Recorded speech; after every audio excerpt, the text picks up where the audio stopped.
One of the busiest tornado seasons in years is not letting up tonight. There are multiple reports of tornadoes in Texas this evening, including one near the city of Canton, about 60 miles east of Dallas.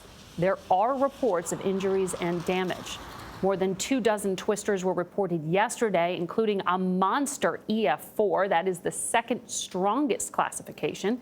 It traveled 32 miles through Kansas with winds up to 170 miles per hour. At least 15 people were hurt. And in Arkansas, historic floods turned deadly today. A 64-year-old man drowned in his van near the city of Fort Smith. Manuel Bojorquez is there. The Arkansas River has reached its highest level in recorded history. That row of trees is typically where the riverbank is. Look at where the water is now.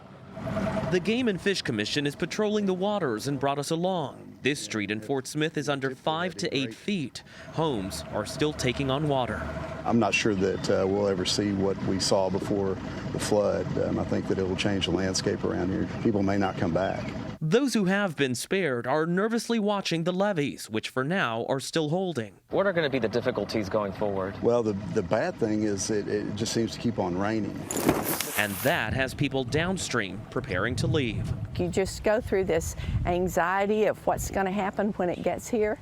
But it's also like Christmas because you just prepare until the big day gets here. People here are getting the last thing they needed today, more rain. And officials do not expect the river to start receding until possibly this weekend, and even then, very slowly.